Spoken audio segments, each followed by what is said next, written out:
Today, I'm excited to introduce festival faculty Kelly Dwyer. Kelly Dwyer's third novel, Ghost Mother, will be published by Union Square and Company in fall 2024.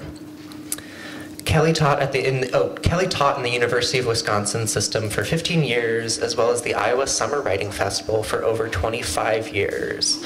Whether working with authors in person or online, Kelly is passionate about helping folks achieve success.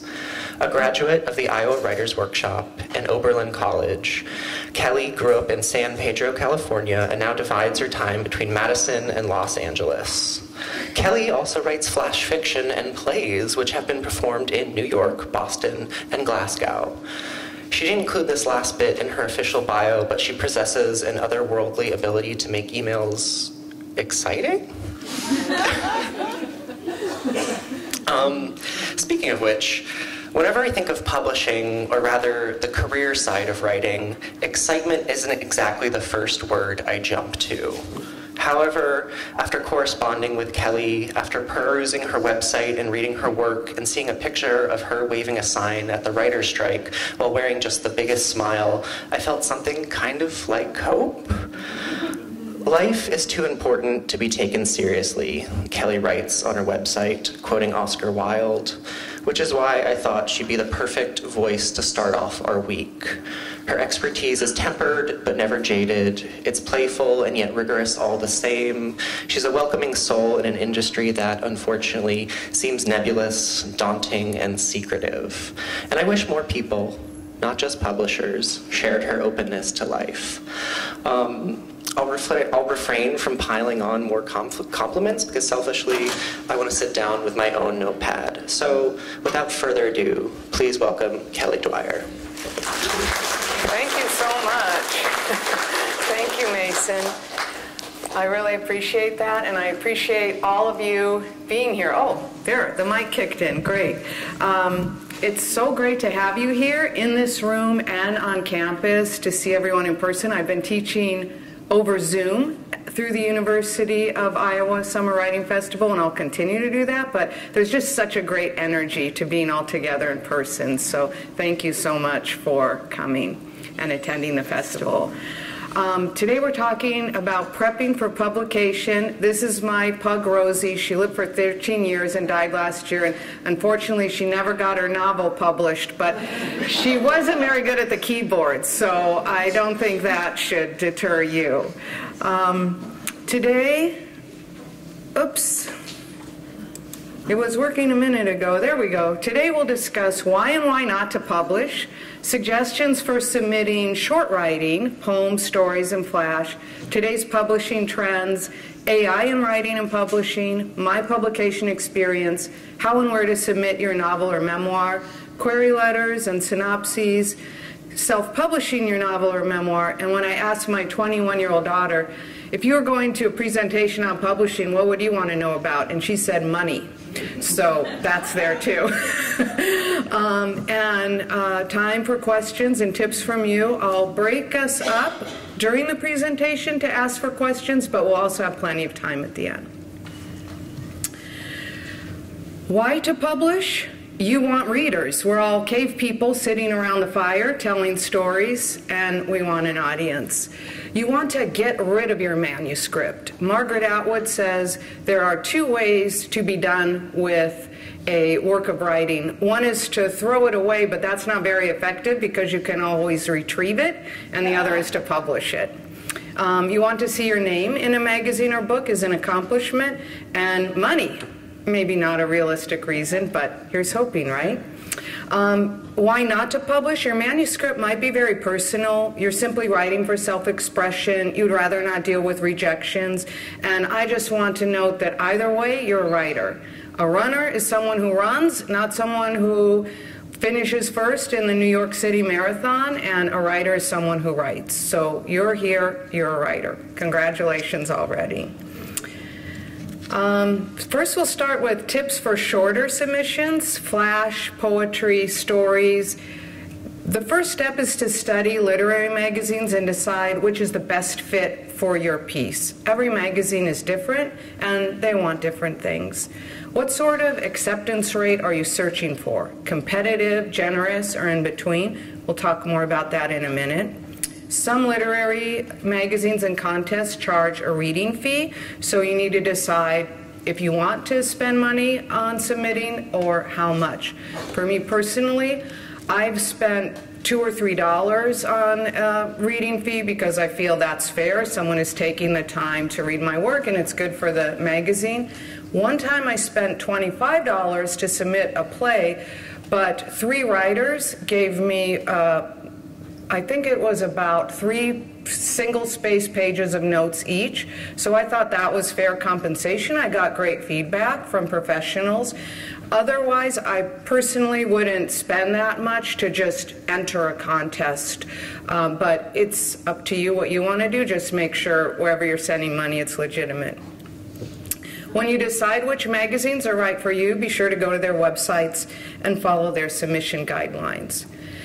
How to know where to submit shorter pieces. I am not getting paid by Duotrope, but I cannot recommend it enough. It's a website. You can sign up for a free 10-day trial period, and then it's $5 a month or $50 a year. And it's a huge database of literary magazines that you can filter by,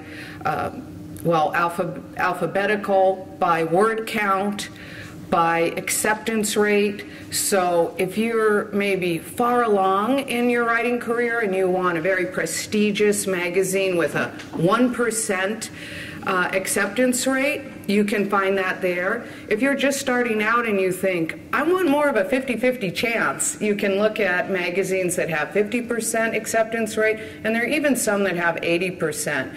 So it's a great resource. Poets and Writers also has a database of 1,000 literary journals. They also have an open readings section, and you can also sign up for their submission tracker. I subscribe to Poets and Writers. You get an email that tells you about upcoming contests or opportunities to submit. Readsy blog also has a database of journals, and you can follow editors on Twitter and maybe Threads. The cover letter should be short and to the point. You don't need to say much, if anything, about the poem or story you're submitting. You might tell the editors why you're choosing their particular magazine. You can include some biographical information if you want.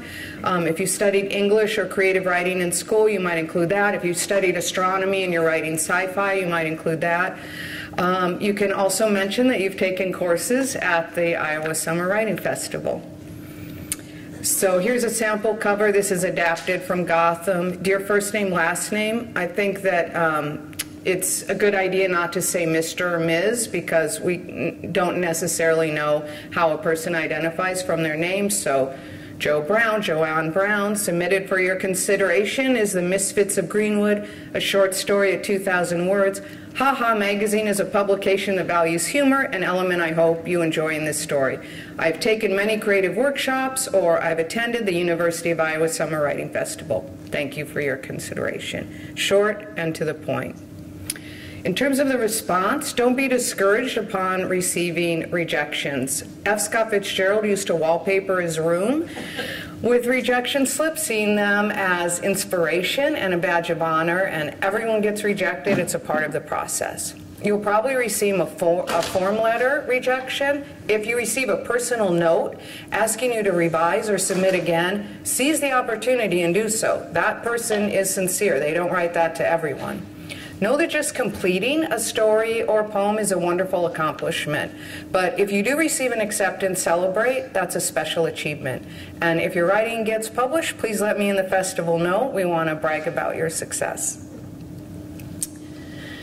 You might also be interested in publishing on Medium or Substack. These are open platforms in which you can publish a blog without a personal website, and it's possible to make money on these sites through subscriptions.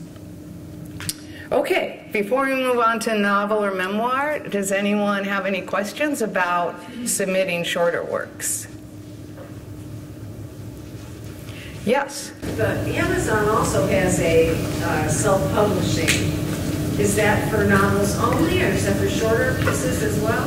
As far as I know, it's just for books, novels, and memoirs. I haven't seen any short stories or poems on there, but we could look that up. Yeah.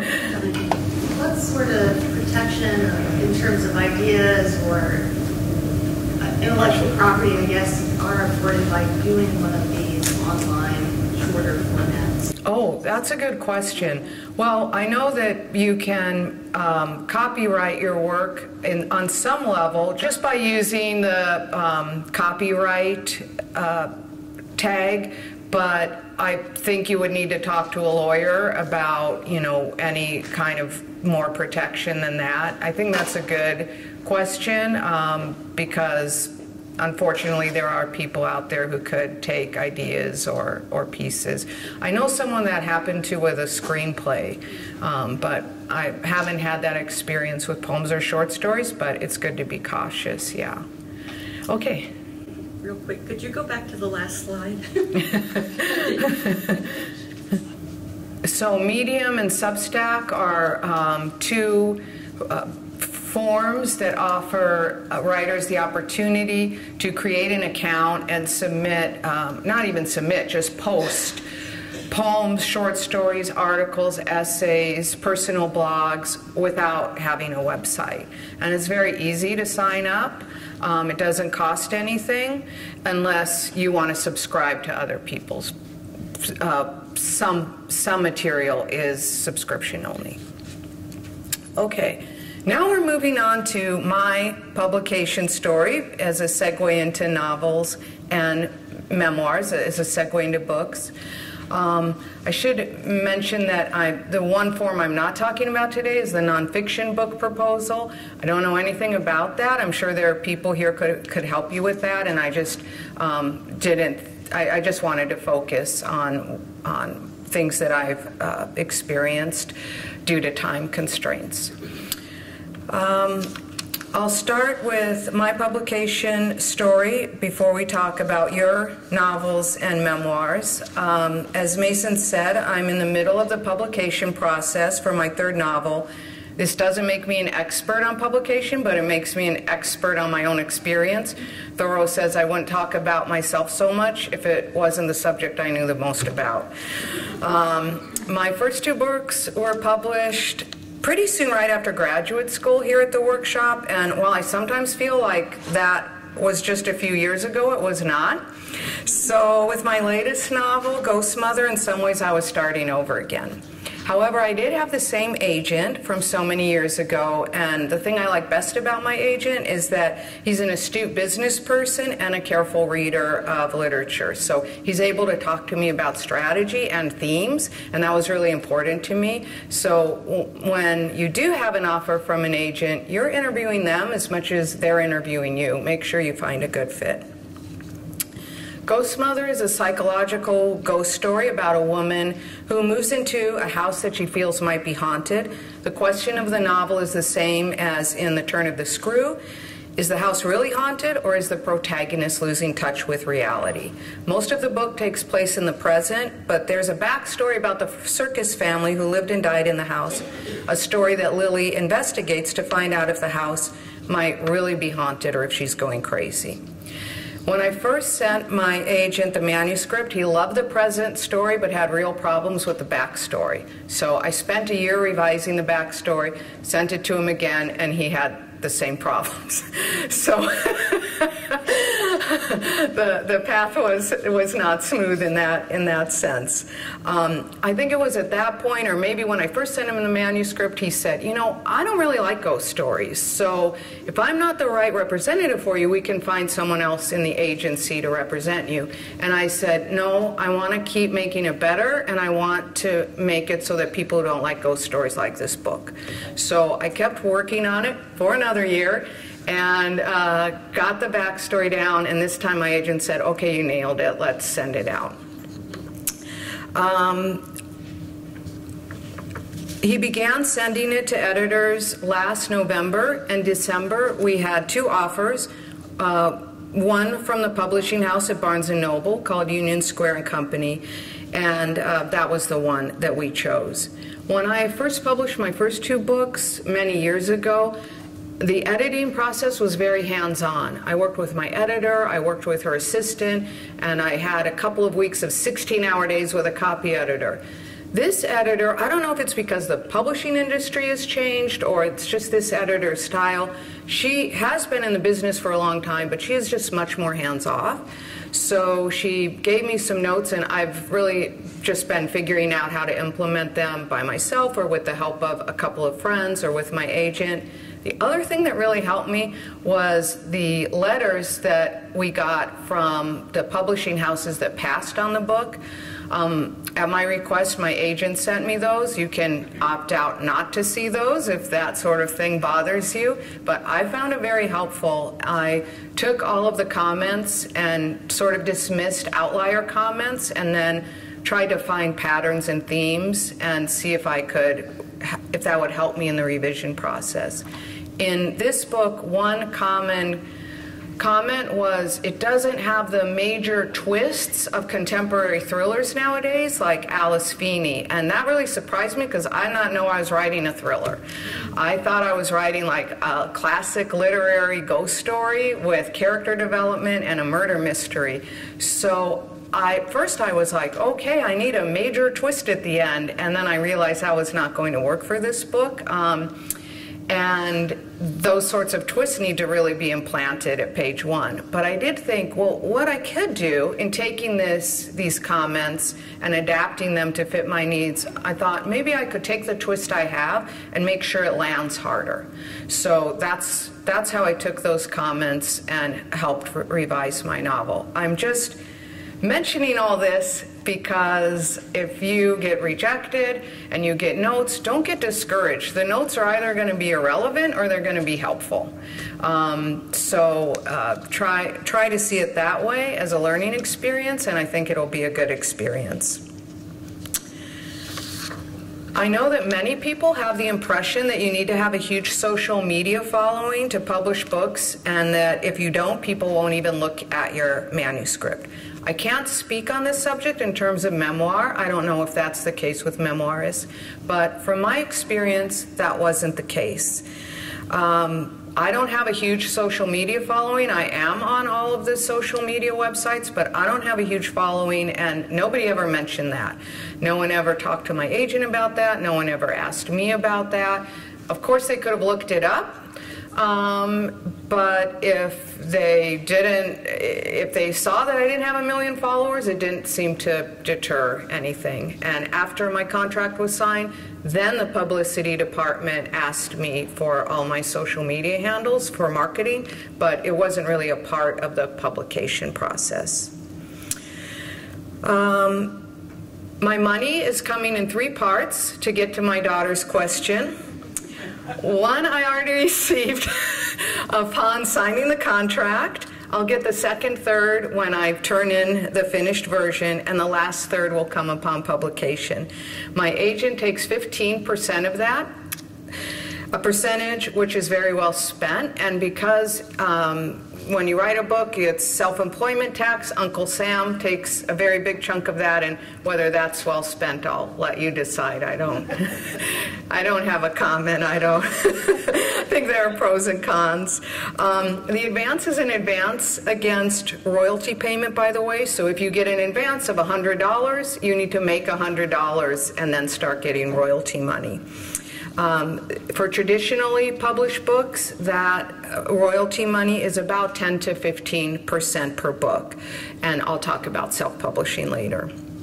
The only other point I'll mention about my own publication journey is that for my first 2 books, I did get film offers. One I did not take, one I took, $5,000. Woo! Almost could have bought a used car, but not quite.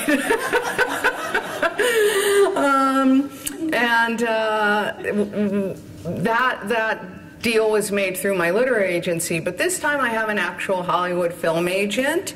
My agent sent her my novel, and it really resonated with her. She wrote us back with the names of directors and producers she wanted to send it to, and these were the makers of some of my favorite movies. So as soon as she wrote, I want to send it to Ari Aster's production company, he did Midsummer, I was like, you're speaking my love language. So we met in Los Angeles in May, and she signed me on, and she'll start sending it out when the writer's strike is over.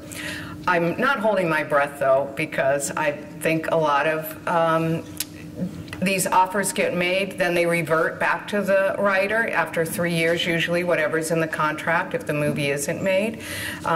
But I'm a movie fan, so it would be great, but I'm not holding my breath. We have more to discuss about publishing, so I don't want to spend much more time on my own journey, but I just want to make sure there isn't a question or two before we move on. Yes? Can you talk a little bit about your relationship with your agent, how much back and forth there is? Like you mentioned there was a long period of time. Yeah. I mean, did you keep in touch with your agent during that time? He's only interested in me if I have a book.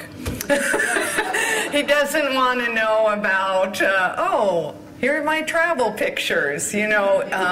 So when I wrote to him after this long period, I knew I wanted him to represent me still, but we didn't need to sign a new contract or anything. That had already been done. But once we're in the process, he's very receptive. He gets back to me very quickly.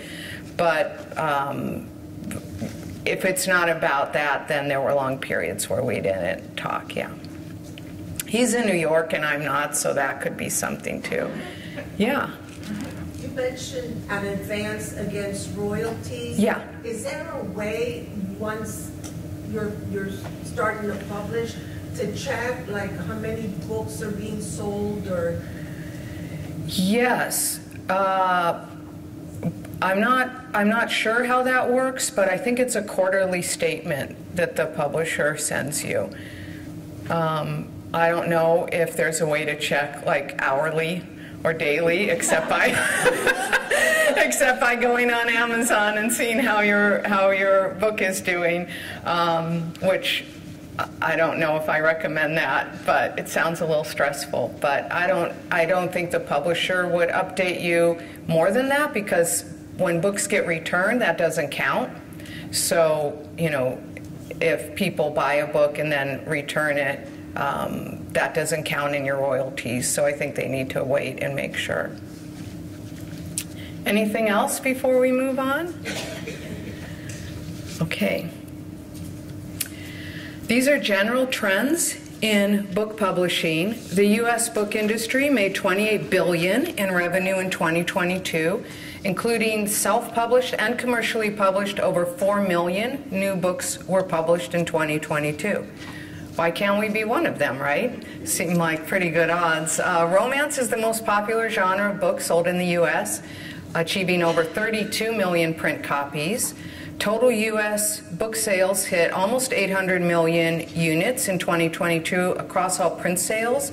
That's about a 4% decrease from 2021, but about a 4% increase over 2020. So I feel like for the most part, books are still alive and well. The big novel genres always dominate sales: romance, crime mystery, sci-fi fantasy, horror, but certainly these aren't the only categories. Women account for nearly 80% of fiction sales in the US, UK, and Canada. So if your reader is a woman, those are good odds. Currently, about 1 million new self-published book titles appear every year. And this is revenue by book type, with hardback getting most, and then the rest made up of paperback, ebook, audiobook, and I never figured out what other was, but somehow it gains 8% of sales. More trends for 2023 and predicted. There's a growing demand for audiobooks and ebooks. Those forms are just skyrocketing right now. The pandemic hurt small independent bookstores, with 60 of them closing for good in 2020, and many people think the independent bookstore will have a hard time recovering. But that said, bookshop.org is helping with online sales, and 30% of those profits go to the bookstore of your choice. Maybe that's Prairie Lights. Libraries want free access to for their patrons. Publishers want to sell books. Right now, publishers charge libraries about $45 per ebook, but of course that book might be checked out by dozens or hundreds of individuals. So right now there's a debate between libraries and publishers about a fair price for ebooks. As writers and readers, we love the access that libraries give to readers, the access and information. But as workers, writers who get paid by how many books we sell, maybe we can't help wish that the 50 people who might check out our book from the local library would buy it instead. And then times that number by 17,000 public libraries there are in the U.S., so you can see the debate wages on. Self-publishing keeps rising. It's increased by nearly 300% in the last 5 years. In 2012, there were 6 big publishers, which accounted for 50% of all book sales. A few years later, Random House and Penguin merged, and now there are big 5 companies, and these companies now account for 80% of all books sold. But that said, indie publishing is also growing in popularity. Wolfpack and Mango are 2 independent publishers whose sales have increased about 300% in the last couple of years.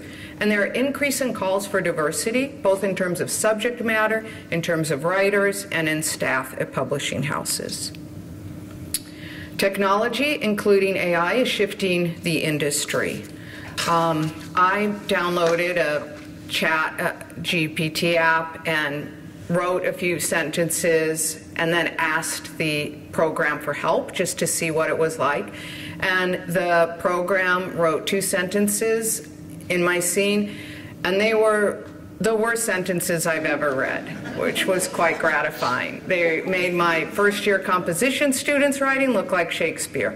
So I don't think AI is going to write fiction anytime soon, but I'm not naive enough to think it will never write good fiction. I think that these programs will only get better. Right now, AI is publishing, of course, articles and nonfiction books. Another issue is plagiarism. The AI is programmed to write by reading published, copyrighted material. It learns from this material and then critiques or writes on its own, but the authors it uses to learn from are not compensated. So there are lawsuits happening right now about this issue. One thing AI is good at in terms of publishing is cover art. If you look up AI-generated cover art, some of it is really quite good. And that's undoubtedly bad news for cover artists who are losing jobs and may be out of work. I do think AI has its use in publishing, however, as a tool. Programs can help marketing directors market, they can help editors edit, and they can help us make our books better. I believe that when used as a tool, AI can be a good thing, but it should not be used as a substitute for human creativity. I've always thought the idea of machines was to do menial work that humans don't want to do so we can write books. And when the robots are writing books and we have to do menial work, I feel like that's a problem. I'm sure, there's a picture Mason was talking about. I'm sure you know that my daughter saw this and she said, "Could you have worn one more accessory?" And I said, "I don't think so." I don't think so. Head to toe, I had it all. I'm sure you know that the Writers Guild of America is striking. Screenwriters and TV writers are striking for many reasons, including better pay and a fair share of streaming profits. And one point on the agenda is the use of AI. The Guild says that AI can be used, it just can't count against writers in determining credit or pay, and it also can't be source material. So far, the studio heads that make up the AMPTP have not been willing to agree to this. So I spent a month in LA in May and June and struck with my friends in solidarity, and now that the Actors Guild has joined, maybe there will be agreement reached soon. I hope so. Okay, how to find and submit your novel, memoir, or collection to an agent. So most publishing houses do accept manuscripts from agents and not from individual writers. There are exceptions, which I'll get to in the next slide. But to find an agent, search MWL on Twitter. That stands for Manuscript Wish List. Use Poets and Writers Guide to Literary Agents, Reedsy Blogs database, and or the website's Agent Query or Query Tracker. You can also query the agents of your comparables. So if you love a book and feel like that's the agent of that writer would really get your writing, that's another way to go. To query an agent for a fiction or memoir, you need to finish your book. That's a little different than a nonfiction proposal, but agents and publishers want to know that you can finish it.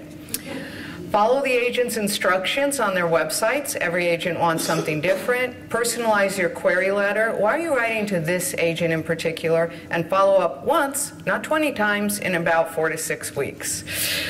I know it's tempting. You don't need an agent if you submit to small presses, such as university presses or contests, and are able to read and negotiate a contract yourself. And you also don't need an agent if you self-publish. Before you send to an agent or you self-publish, you might consider hiring a developmental and or copy editor. And if your book contains sensitive issues, or if you're writing about characters who are different religions, races, or sexual orientations than you are, you might consider hiring a sensitivity reader. These are options that are recommended, but they're certainly not required. To submit your manuscript to an agent, you'll need to follow the directions on the agent's website, write a query letter, which queries the agent to see if they would like to represent you or read more of your book, and include a synopsis and possibly 1 to 3 chapters. Again, see websites for what individual agents want.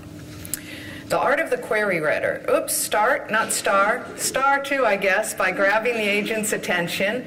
Synopsize your book concisely and persuasively.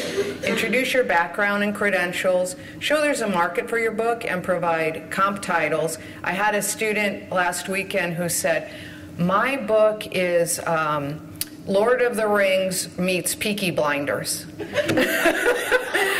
Right? Who wouldn't want to read that book? So what are your comparables?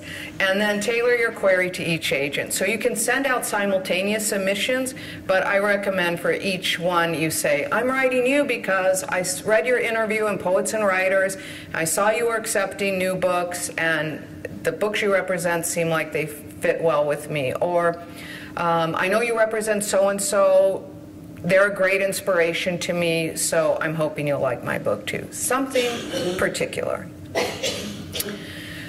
A great query letter hook comprises 5 steps according to Scribophile. Start with your title, introduce your protagonist, briefly describe the conflict, show what's at stake, and introduce the dramatic question. And this is a very short part, maybe the intro with the title and word count and genre is the first paragraph. These are the next 1 to 3 paragraphs. It ends with your background, and that's it. So it's really just 1 page. You don't want to go over a page. For examples of great query letters, see Reedsy blog. You can just Google Reedsy blog query letters, and there are some samples for memoirs, novels, story collections, everything. A synopsis is a 500-word or so summary of your manuscript with spoilers. So a book jacket gets you to want to read, but doesn't give anything away. A synopsis says everything. Does the dog die at the end? You know, everything about your book from beginning to end in 500 words. And that's because editors or agents want to see the storyline. They want to know how it's all coming together. Does it seem like it has good scenes and a good ending? Self-publishing your novel or memoir. Why? You will have complete and total control. It's a quicker timeline. Traditional publishing might take 2 or 3 years. You can go on Amazon and publish your book in an hour. There's no approval needed. Higher royalty pay, and you retain all rights. Why not? There's some upfront costs. You need to find your own audience and market. There's possibly less prestige, although I feel like that's changing really, and there's no agent support. For me, the biggest challenge is the finding your audience and marketing, because the majority of self-published books only sell 24 copies or fewer. And I think that's because the skill to write and the skill to market are not the same skills. So if you're great at marketing and social media and self-promotion, that could definitely be the way to go. If you're not sure about those things, then you might want to try traditionally publishing. How to self-publish your book? Follow the steps on Amazon. The self-publishing tool ACX on Amazon transforms your book into many formats, ebook, audiobook. You will need to then market the book on your own to increase sales. So, can I buy an Italian villa? To answer my daughter's question. In traditional publishing, authors make about 10% in royalties for each book sold. In self-publishing, it's about 50%. You earn royalties after your advance is paid. According to Publishers Weekly, the median income for traditionally published authors was $6,000 in 2018, down 24% from 2014. So if you can buy an Italian villa with that, let me know. The same survey found that the average income for self-published authors rose 53% last year over 2021, reaching a median of almost $13,000, a figure 2 times higher than those of authors at traditional publishers. And here's more about money. I'll just leave it here for you to read, or you can come see this afterwards. But there are different royalty levels for self-published, small press, and big 5 authors. A few final thoughts. It will be wonderful if you obtain fame and fortune through publication, but in case that doesn't happen, the writing really needs to be its own reward. We need to love the process so much that publication becomes the icing on the cake, since it may or may not happen, and if it does, it maybe not be life-changing. It may have been naive of me, but I never doubted any of my books would get published. Not because I thought they were so great, but because I knew I would work on them until they were publishable. So my biggest pieces of advice for my fellow writers are embrace the revision process and never give up. Okay, now time for questions and comments. Answers are 1 kilometer that way, but I'll do my best. Sensitivity reader. I'd be interested in one. How do you go about finding one? I know someone, you can ask me, and also on the Editors Freelance Association of America, there are all kinds of editors you can find there, developmental editors, copy editors, and sensitivity readers. The one I recommend is a woman who identifies as half African American and half Native American, and she's excellent. I've sent a couple of writers to her who've told me, oh, this was really valuable. Yeah. Yeah, my question is suggestions for tracking down good comp type titles. How is the best way to go about doing that? I need to come up with 3 by this afternoon's workshop. Wait, you want us to do your homework for you?